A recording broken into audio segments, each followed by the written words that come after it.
warahmatullahi wabarakatuh. Pada kesempatan ini kami dari kelompok 4 akan mempresentasikan mengenai materi medan magnet dan induksi elektromagnetik. Dengan saya sendiri Rani Anggriani dan di samping saya ada Adelia Ayu. Baiklah, untuk materi pertama mengenai medan magnet akan disampaikan oleh Adelia. Saya akan menjelaskan mengenai medan magnet. Medan magnet. Seperti yang kita ketahui bahwa magnet mempunyai dua kutub, yaitu kutub utara dan kutub selatan. Medan magnet mempunyai garis-garis gaya seperti ini.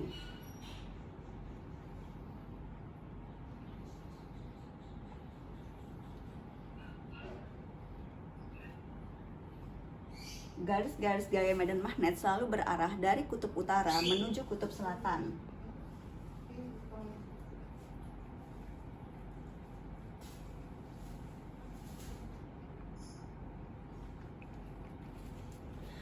Hubungan antara listrik dan magnet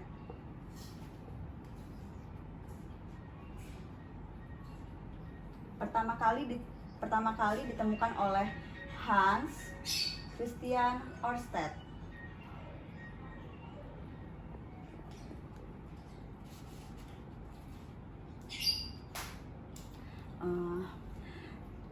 Arus listrik pada satu kawat lurus, medan magnetnya selalu membentuk melingkar. Tetapi jika pada kawat melingkar,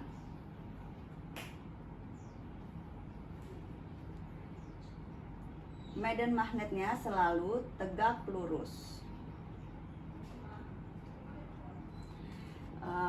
Untuk medan magnet ini mengikuti kaidah tangan kanan. Jika pada kawat lurus, arah jempol merupakan arah arus listrik dan 4 jari merupakan arah medan magnet. Tetapi jika pada kawat melingkar, arah jempol merupakan arah medan magnet dan 4 jari merupakan arah arus listrik. Jika digambarkan pada kawat lurus, dot atau titik merupakan arah medan magnet menuju keluar bidang, dan cross atau silang arah medan magnet ke dalam bidang.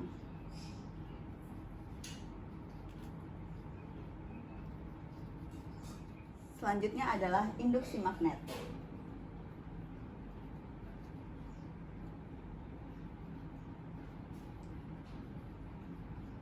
Induksi magnet adalah kuat medan magnet akibat adanya arus listrik. Yang pertama, pada induksi magnet kawat lurus. Pada kawat lurus dibagi menjadi dua, yaitu yang pertama, kawat lurus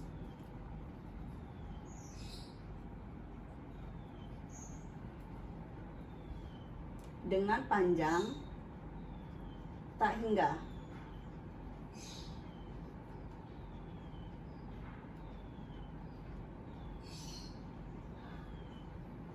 Yang kedua, kawat lurus dengan panjang tertentu.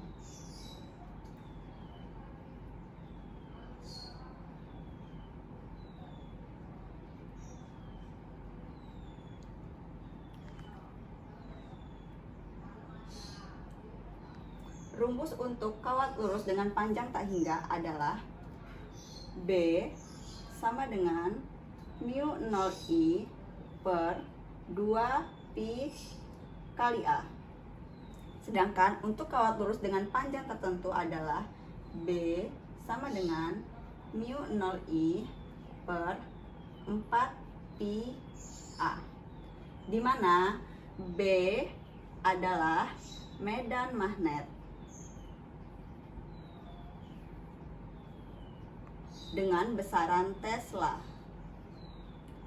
Lalu mu 0 ketetapan dengan nilai 4pi dikali 10 pangkat minus 7. I kuat arus dengan besaran ampere dan A adalah jarak antara titik P menuju kawat dengan besaran meter. Selanjutnya adalah contoh pada kawat lurus dengan panjang tak hingga. Diketahui sebuah kawat lurus di mana arus I dengan kuat 5 ampere, titik P berada di sebelah kanan. Jarak antara titik P menuju kawat lurus adalah 10 cm. A selalu tegak lurus antara titik P dan kawat lurus. Dengan menggunakan kaidah tangan kanan, kita dapat mengetahui arah medan magnet, yaitu menuju ke dalam bidang. Jika menuju ke dalam bidang, berarti medan magnet mempunyai nilai cross. Maka dapat kita ketahui besar medan magnet sama dengan mu0 dikali I per 2pi dikali A sama dengan 4pi dikali 10 pangkat minus 7 dikali 5 per 2pi. 10 cm kita ubah menjadi meter, menjadi 0,01 meter dikali 0,01 sama dengan coret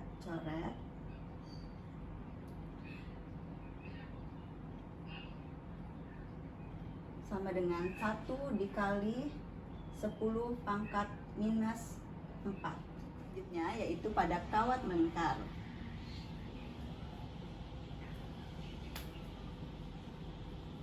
Pada kawat melingkar dibagi menjadi dua. Yang pertama adalah pada pusat. Diketahui sebuah kawat melingkar dengan arah I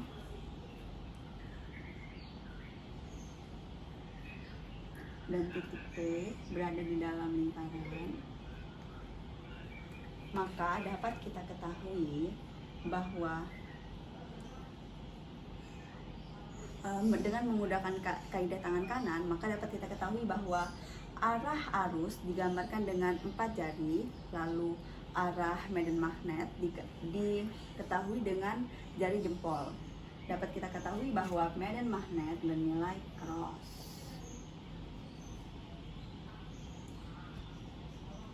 Karena ini merupakan kawat melingkar, sudah pasti dia memiliki jari-jari lingkaran.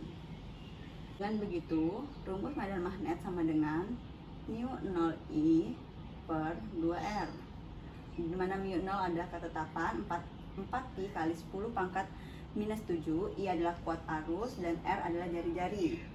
Yang kedua yaitu pada sumbu lingkaran.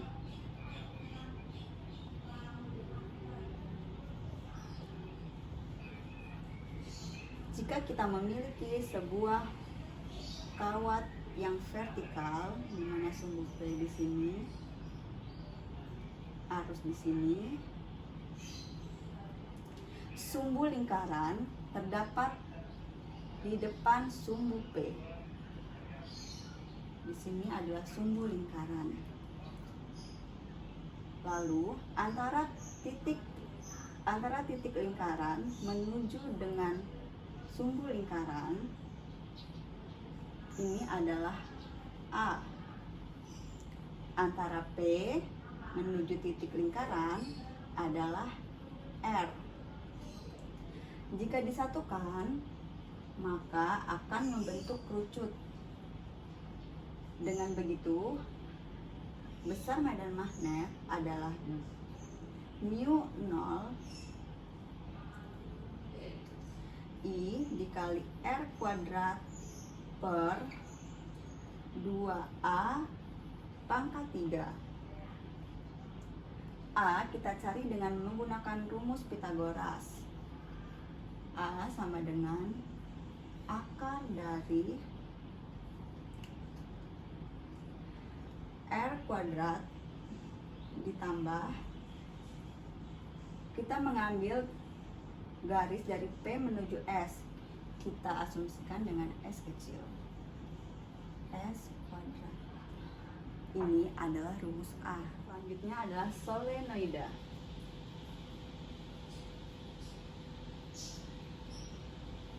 Dengan gambar ini.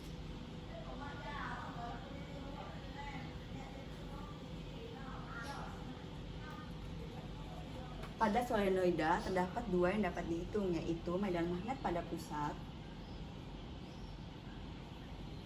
dengan rumus mu 0I dikali N per L.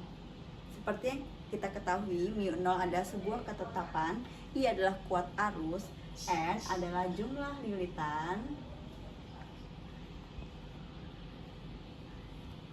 dan L adalah panjang solenoida.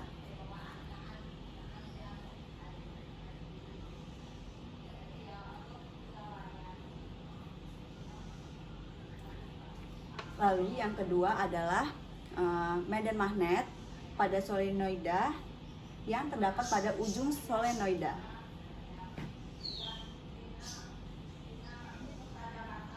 Dengan rumus mu 0 I dikali N per 2L. Jadi perbedaan antara di pusat dengan di ujung adalah pada panjang solenoidanya. Pada solenoida, medan magnet tidak memiliki arah. Selanjutnya yaitu pada toroida. Pada toroida, gambarnya adalah menyerupai lingkaran. Seperti ini. Nggak kelihatan.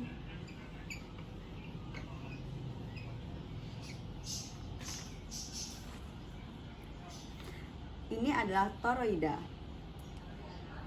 Untuk toroida, besar medan magnet sama dengan mu 0I dikali N per 2pi R efektif. R efektif adalah jari-jari yang terdapat pada dalam solenoida dan jari-jari yang terdapat pada luar solenoida. Jadi untuk mencari R efektif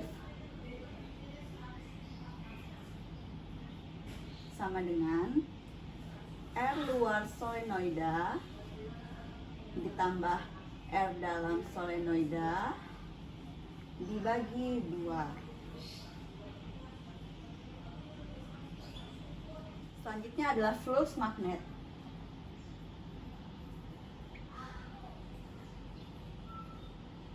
Yang dilambangkan dengan C dengan besaran Weber. Rumus untuk flux magnet adalah C sama dengan B A cos theta. Theta merupakan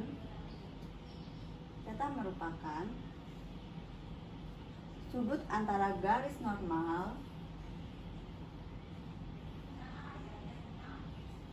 ini merupakan garis normal, ini merupakan penampang, lalu di sini adalah medan magnet. Ini garis normal, ini adalah penampang. Theta adalah sudut antara garis normal dengan medan magnet. Jadi theta berada di sini. Selanjutnya adalah gaya Lorentz. Gaya Lorentz disimbolkan dengan F.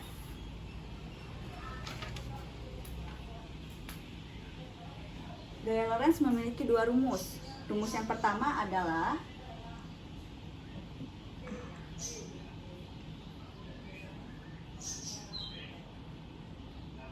F sama dengan B dikali I dikali L sin theta.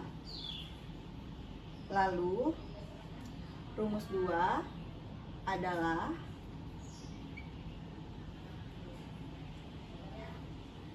F sama dengan B dikali Q dikali V sin theta.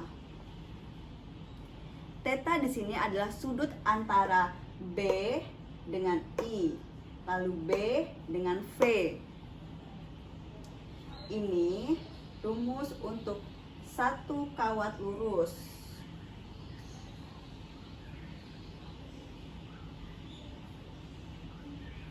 Untuk satu kawat lurus. Contoh, terdapat sebuah kawat lurus. Jarak antara kawat menuju muatan adalah 2 cm dengan kecepatan V 10⁻³ meter per sekon dengan besar arus sama dengan 5 ampere. Muatan berisi positif 12 kolom.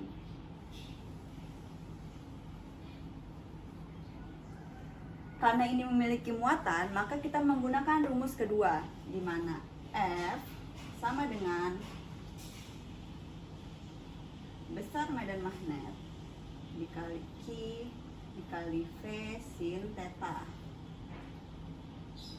Mencari medan magnet kawat lurus telah kita bahas di awal, yaitu menggunakan rumus μ0I per 2πa dikali 12 dikali 10⁻³. Karena di sini tidak membentuk sudut, maka sin theta ditiadakan. Dengan begitu, kita masukkan ke rumus 4pi dikali 10⁻⁻7 dikali 5 per 2pi 2 cm kita ubah menjadi meter, menjadi 0,02 meter dikali 0,02 dikali 12 dikali 10⁻³ menjadi, ini dicoret, menjadi 1 Newton. Baiklah, selanjutnya untuk induksi elektromagnetik akan disampaikan oleh rekan saya, Rani Anggriani. Kepada Rani Anggriani saya persilahkan. Baiklah, selanjutnya kita akan membahas mengenai induksi elektromagnetik. Sebelumnya rekan saya telah menjelaskan induksi magnetik. Jadi, induksi magnetik itu merupakan medan magnet yang diciptakan melalui arus listrik. Berdasarkan teori tersebut, ilmuwan asal Inggris yang bernama Faraday bertanya-tanya apakah dapat berlaku sebaliknya, yaitu menciptakan arus listrik melalui medan magnet, sehingga beliau melakukan percobaan seperti yang terlihat pada papan tulis. Di sini ada sebuah kumparan primer bagian sebelah kanan saya, dan terdapat di sebelah kiri saya ada kumparan sekunder. Di sini sebuah kumparan dililitkan pada sebuah batang besi. Ini merupakan baterai dan ini saklar. Saat saklar ini dibuka, maka jarum pada galvanometer. Galvanometer adalah sebuah alat yang digunakan untuk mendeteksi adanya arus. Jadi, ketika saklar ini dibuka, maka jarum akan bergeser ke salah satu arah. Kemudian akan segera kembali lagi menuju 0. Ketika dia ditutup, maka jarum akan bergeser ke arah yang berlawanan saat saklar dibuka dan segera kembali ke 0. Sehingga berdasarkan penelitian tersebut, Faraday menyimpulkan bahwa arus listrik dapat diinduksikan oleh medan magnet ketika medan magnetnya berubah-ubah atau flux magnetiknya. Sehingga melalui percobaan tersebut ditemukanlah teori mengenai induksi elektromagnetik. Sehingga kita dapat menyimpulkan bahwa arus listrik yang dihasilkan melalui medan magnet disebut dengan induksi elektromagnetik. Kemudian membahas mengenai induksi elektromagnetik, kita akan membahas mengenai flux magnetik.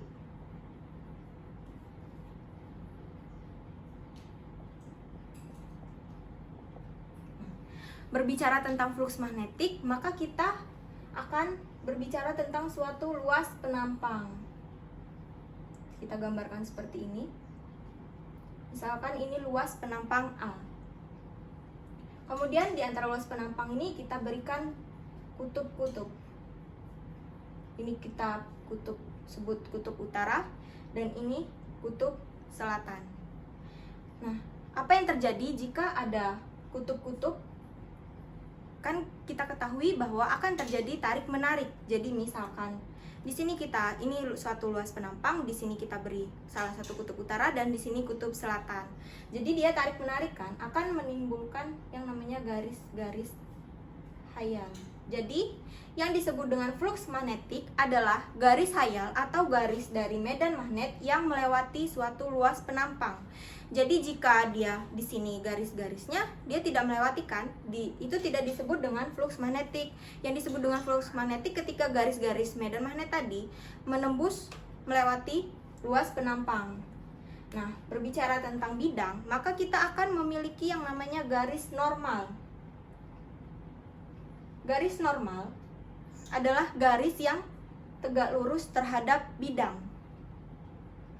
Jadi berbicara tentang garis normal, ketika medan magnetnya ini tidak sejajar dengan garis normal, maka kita akan mengalami kasus seperti ini. Jika kita gambarkan, di sini garis normal, dan arah medan magnet datangnya seperti ini. Maka antara garis normal dengan garis medan magnet membentuk suatu sudut yang kita namakan dengan theta. Jadi theta adalah sudut yang terbentuk antara garis normal dan medan magnet. Untuk kasus seperti ini, maka kita harus memproyeksikannya terhadap sumbu. Ini ke arah BX dan ini BY. Sehingga kita mendapatkan rumus BY sama dengan cos theta dikali B. Rumus ini kita dapatkan dari trigonometri. Cos theta sama dengan BY dibagi B.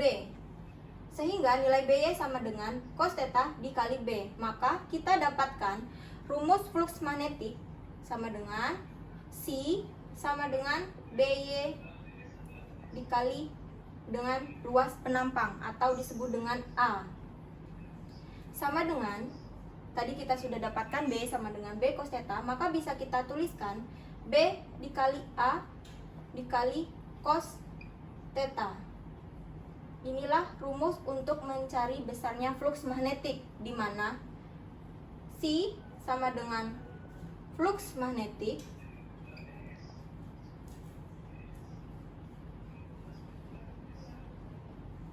dan B merupakan medan magnet.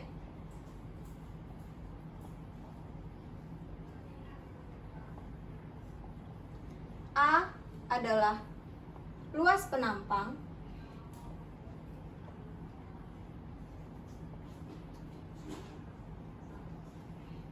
Dan theta merupakan sudut antara garis normal dan medan magnet. Baiklah, selanjutnya kita akan membahas mengenai GGL induksi pada kawat atau batang yang bergerak dalam medan magnet. GGL itu sendiri adalah gaya gerak listrik. Nah, kita harus mengetahui dulu apa sih GGL induksi itu. Jadi GGL induksi adalah beda potensial pada ujung-ujung kumparan yang terjadi akibat adanya induksi elektromagnetik. Nah, kembali ke papan tulis, kita memiliki sebuah gambar seperti ini. Nah, tanda silang di sini menunjukkan bahwa medan magnet mengarah ke dalam. Jadi di sini kita memiliki medan magnet ya. Di sini B. Kemudian ini garis ini yang kita sebut dengan kawat atau batang. Karena dia bergerak berarti dia memiliki kecepatan kan. Karena dia bergerak. Jadi kita memiliki V.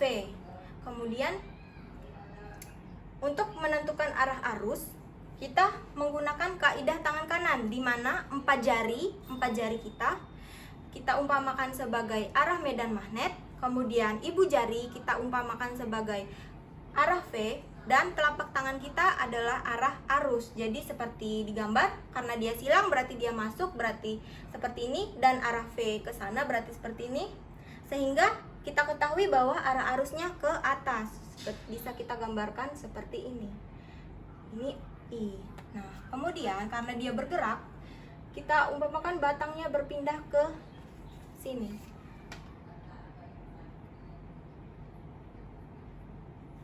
Jadi dia berpindah ke sini. Nah, di sini karena dia berpindah, kita memiliki apa yang disebut dengan delta S atau perpindahan. Sehingga kita memiliki yang disebut dengan W sama dengan F dikali delta S, perpindahan itu sendiri. Nah, W di sini merupakan F di sini merupakan F dari gaya Lorentz, di mana F dari gaya Lorentz itu besarnya sama dengan F eksternal yang memiliki arah ke sana. Ini kita sebut F eksternal.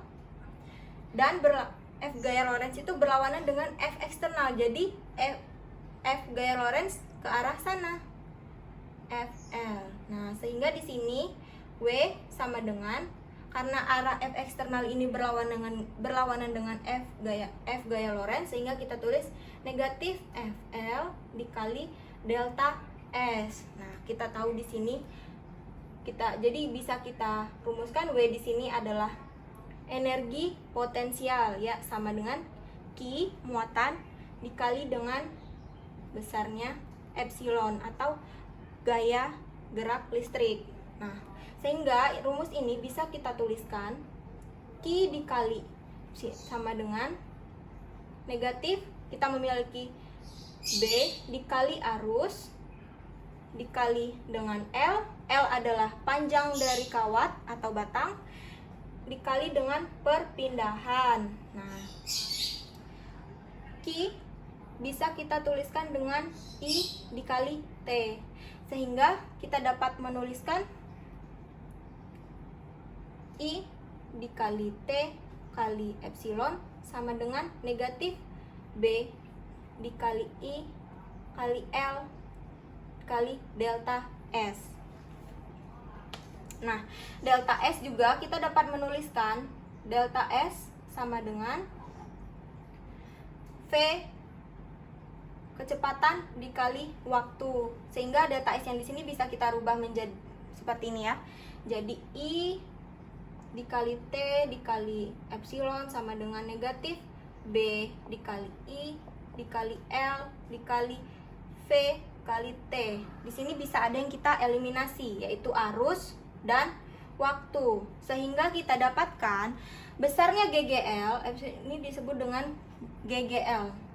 Besarnya GGL induksi sama dengan negatif B dikali L dikali V, di mana ini merupakan GGL induksi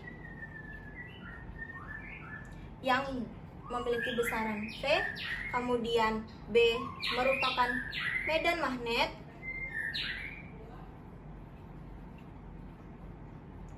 dengan besaran Tesla, kemudian L adalah panjang kawat atau batang,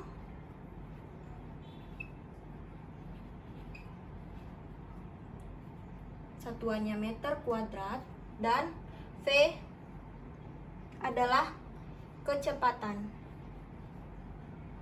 Maaf, ini meter. Satuan kecepatan meter per sekon. Baiklah, selanjutnya kita akan masuk ke materi hukum Faraday.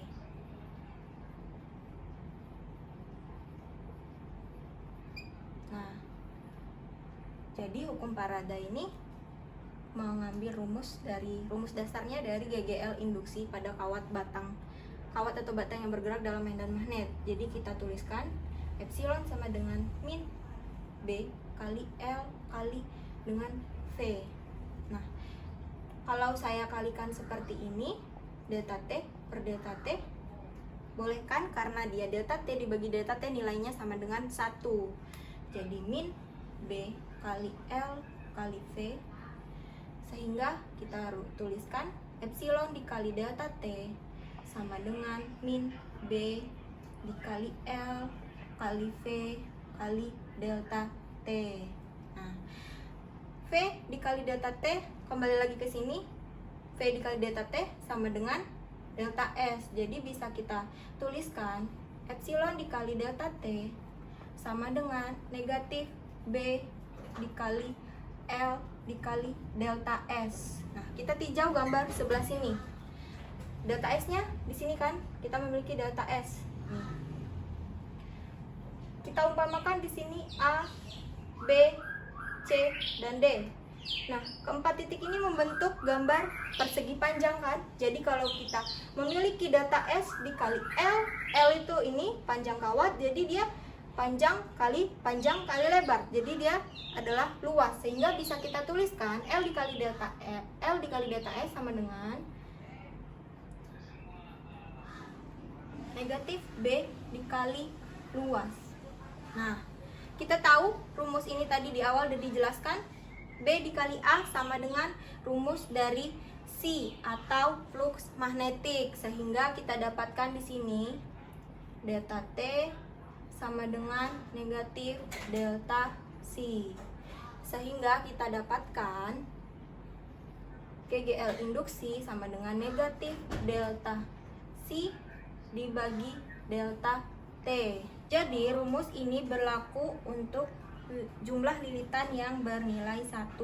Gimana kalau lilitannya lebih dari 1? Jadi kita tinggal tuliskan besarnya GGL induksi sama dengan negatif N dikali delta C per delta T. Nah, N di sini merupakan jumlah lilitan kumparan.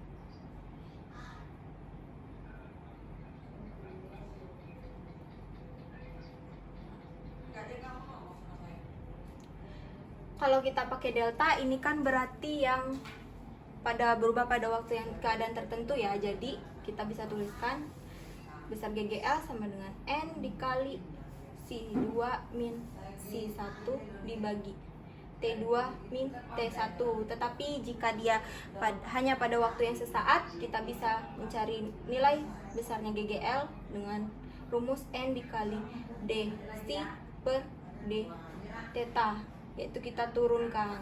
Nah, jika dia yang berubahnya adalah luas, maka kita bisa mencari nilai GGL induksinya dengan min N dikali delta T per DT per DC per DT sama dengan, kita ketahui bahwa rumus C tadi N sama dengan DB dikali A, nah, per DT. Kalau yang berubahnya adalah A luasnya, maka rumus epsilonnya menjadi min N dikali B kali DA per DT. Kalau dia yang berubahnya adalah medan magnet, maka tinggal kita tuliskan min N kali A turunan medan magnet terhadap waktu. Selanjutnya kita akan membahas mengenai hukum Lenz. Nah, hukum Lenz ini yang akan menjelaskan kenapa sih kok di rumus GGL itu memiliki tanda negatif. Tadi kan kita sudah mengetahui rumus GGL sama dengan N delta C per delta T. Nah, hukum Lenz ini menjelaskan tanda negatif di sini. Jadi, lihat pada rangkaian. Kalau kita memiliki suatu rangkaian, ini adalah kumparan, ini baterai, dan ini saklar, kemudian ini kumparan, dan ini hambatan. Di sini kita beri dia kutub utara dan di sini selatan. sebelah sini utara dan di sini selatan. Berdasarkan kaidah tangan kanan, kutub ibu jari kita umpamakan dengan kutub utara. Kemudian empat jari kita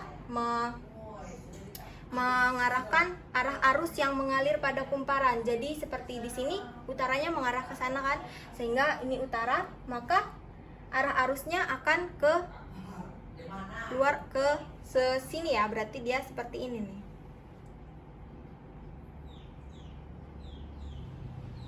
Berarti dia terus mengalir ke sini, dan ke sini, sehingga kita memiliki arah arusnya ke sebelah sini. Nah, kemudian arus muncul ketika kita memiliki tegangan. Tetapi kalau kita tidak memiliki tegangan, kita harus memiliki medan magnet. Nah, ketika muncul arus, maka akan muncul juga yang namanya flux tadi, flux magnet. Nah, flux magnet ini dari rangkaian ini disebut flux magnet utama. Karena dia memiliki flux yang arahnya ke sini, rangkaian di sebelahnya akan terpengaruhi oleh rangkaian sebelah sini. Kita seperti umpamakan kita berada dalam suatu lingkungan, maka kita akan terpengaruh terhadap lingkungan tersebut kan. Jadi sama juga berlaku juga pada rangkaian ini, sehingga pada rangkaian ini juga akan memiliki flux. Tetapi flux pada rangkaian sebelah sini akan memiliki arah yang berlawanan dengan flux utama. Nah, flux ini kita sebut dengan induksi, flux induksi. Kemudian untuk ini arah arusnya kita ke atas. Nah, karena arah flux induksi ini berlawanan dengan flux utama, maka muncullah tanda negatif. Maka hukum Lenz menjelaskan mengenai tanda negatif pada GGL induksi. Seperti itu. Selanjutnya kita akan membahas mengenai induksi diri. Kita gambar suatu rangkaian terlebih dahulu. Ini rangkaian, dan di sini ada tegangan. Kemudian di sini kumparan. Nah, ketika ada suatu tegangan dihubungkan dengan suatu hambatan, maka dia akan menghasilkan arus. Nah, di sini hambatan di sini, karena kalau gambar hambatan yang diberi anak panah itu menunjukkan besar hambatan tersebut berubah-ubah. Nah, karena dia ada tegangan, ada arus, jadi kita memiliki arus. Nah, karena hambatannya berubah-ubah, jadi besar arusnya juga akan berubah-ubah.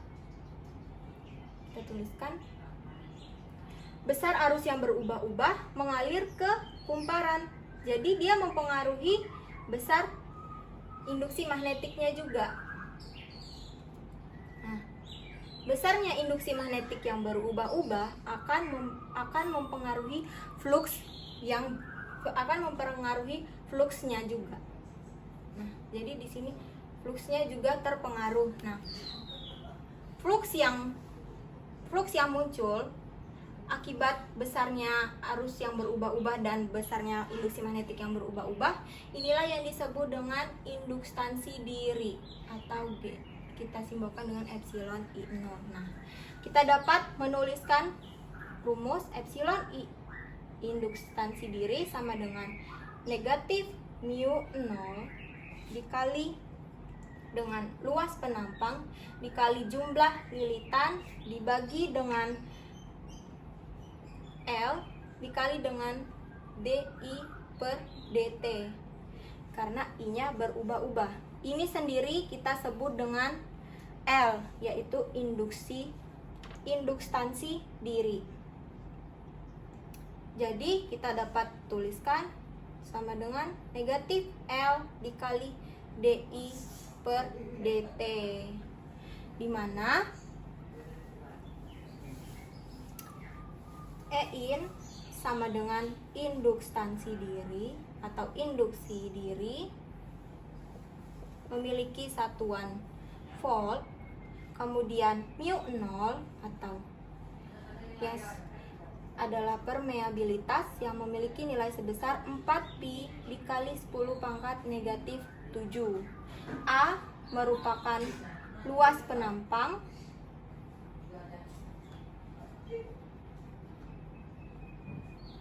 yang memiliki satuan meter kuadrat. Kemudian N adalah jumlah lilitan.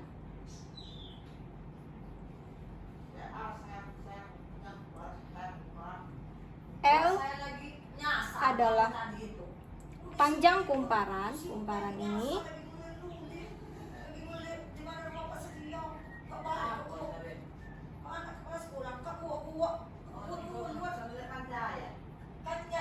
Dan I adalah arus, satuan ampere.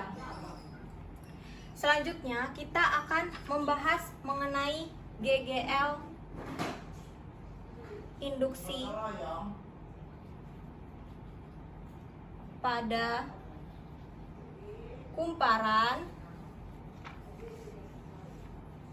yang diputar dalam medan magnet.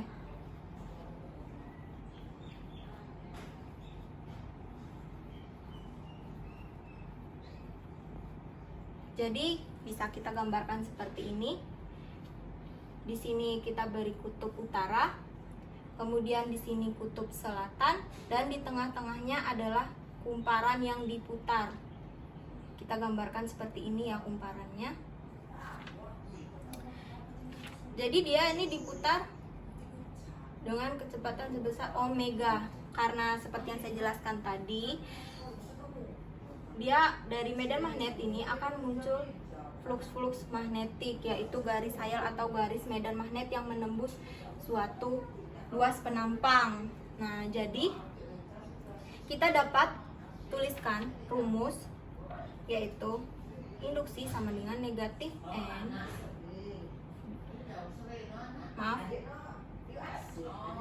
dc per dt. Ini rumus dasar dari hukum Faraday. Nah, kemudian karena dia membentuk sudut, di sini sudut, karena kan kita seperti yang saya jelaskan di awal, kita umpamakan ini kumparannya, kemudian ini kutub selatan dan ini kutub utara dan ini kutub selatan. Karena dia berputar-putar, jadi dia memiliki sudut yang terbentuk antara kutub dan garis-garis kutub dan juga garis normal dari bidang kumparan itu. Jadi dia kita rumuskan GGL sama dengan N. Ini rumus dasar C atau flux magnet B cos theta dikali A per dt. Nah, jadi theta di sini bisa kita gantikan dengan N d B kali A cos theta cos omega dikali T. Kenapa tetanya berubah jadi omega dikali T? Karena dia diputar dengan kecepatan omega terhadap waktu, sehingga tetanya kita tuliskan omega dikali T. Jadi kita dapatkan, karena per dt ya, maaf, per dt. Jadi kita dapatkan negatif jumlah lilitan, kita keluarkan yang tidak memiliki variabel T, B dikali A D cos omega T per dt. Nah, kemudian kita bisa mengetahui turunan dari cos adalah min sin, sehingga besarnya induksi kita dapatkan omega epsilon sama dengan negatif N atau jumlah lilitan dikali B atau besarnya medan magnet dikali A luas penampang dikali turunan dari D, turunan dari cos omega T min sin omega T. Turunan dari omega T itu sendiri adalah omega, sehingga kita dapatkan rumus epsilon sama dengan, karena dia ini ada negatif kali negatif sehingga negatifnya hilang, jadi kita tulis N dikali B dikali A omega sin omega T. Inilah rumus untuk mencari besarnya GGL induksi pada kumparan yang diputar dalam medan magnet, di mana N itu merupakan jumlah lilitan, B adalah medan magnet yang memiliki satuan Tesla, kemudian A adalah luas kumparan atau luas penampang kumparan, yang memiliki satuan meter kuadrat, dan ini omega, sin omega dikali T. Nah, contoh dalam kehidupan sehari-hari yang menerapkan GGL induksi pada kumparan yang diputar dalam medan magnet adalah salah satunya sering kita temui, generator. Jadi, aplikasi induksi elektromagnetik dalam kehidupan sehari-hari yang bisa kita jumpai adalah generator. Demikian presentasi dari kelompok kami. Kami menyadari banyak kesalahan dan kekurangan dari presentasi dari kelompok kami. Untuk itu kami ucapkan mohon maaf dan kami ucapkan terima kasih. Wassalamualaikum warahmatullahi wabarakatuh.